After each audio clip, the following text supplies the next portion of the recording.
All right, this video is going to show you how when we have exponential equations with the same base, we can solve them. But before we start solving these equations, we have to be able to rewrite things with the same base. Well, that's why I had you fill in these perfect squares, cubes, and fourth powers. You've done this before, and it's going to keep coming up again, so we want to keep this list in mind or keep it handy in your notebook so that you can refer to it.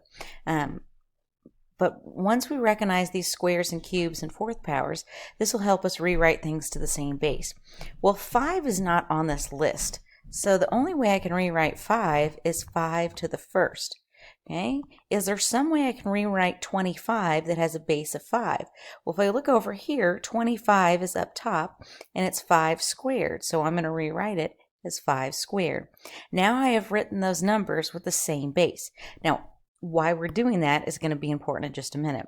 So on number 2, 7, I can't rewrite. There's 7's not on my list, so the only way I can rewrite it is 7 to the first. 49 is on my list, and it's the same thing. Whoops. That's not what I meant to write. It's the same thing as 7 squared. Okay, what about 9 and 27? Now 9 and 27 are both on my list. You can see them here and here. So I can rewrite these as 3 squared and 3 to the third. Those are the same numbers with just the same base, just written a different way. So instead of saying you're 10, you could say you're 5 plus 5. Still the same age. Okay, so what about this one, 25 and 125? Okay, if I'm looking at my list, 25 is 5 squared, 125 is 5 cubed. Oh, they're both 5s, so that works. So I can have 5 squared and 5 cubed. All right, what about 16 and 8? Now 16 is a little tricky. 16 can be here, 2 to the fourth. 16 can be here, 4 squared. Okay, so it's either I can write it with a base of 4 or a base of 2. Well, my other number was 8. Well, the only place 8 appears is over here with 2 cubed. Okay, so I know I've got to do the 2 one. So 2 cubed and 2 to the fourth, so they both have a base of 2. All right, one more. I've got 64 and 16. Okay, 64 appears over here at the top, and it's 8 squared. And 64 also appears over here, and it's 4 cubed. So I can write it with a base of 8 or a base of 4. Well, let's see what the other one is. The other one is 16.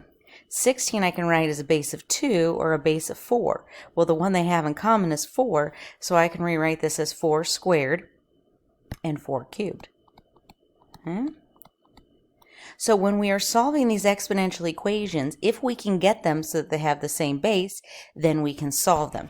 Now, I'm not going to work every one of these problems because once you see it, it's pretty clear what you need to do.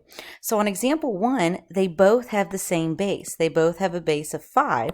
And so because their bases are the same, then I can just put the exponents equal to each other. So I can say x plus 7 equals 2x minus 18.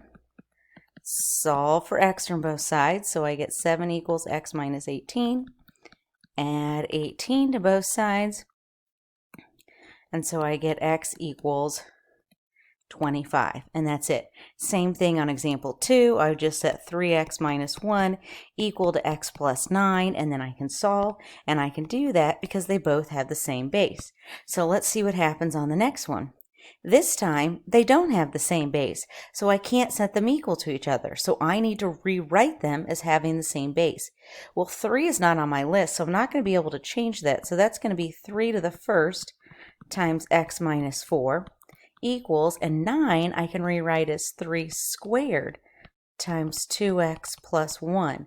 And now, because they have the same base, these two parts up here are equal. So I can rewrite this as 1 times x minus 4, which is just x minus 4, equals, and now I've got 2 times 2x plus 1.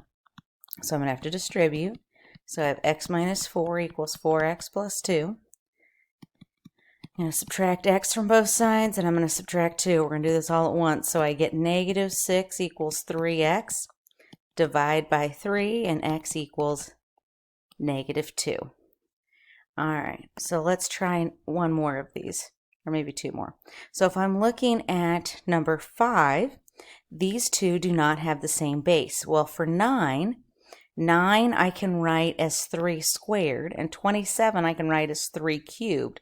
So that's how I want to rewrite this. So this is going to be 3 squared times 2x plus 3, and this is going to be 3 cubed, 2x minus 8. So now that they have the same base, I can set the exponents equal to each other.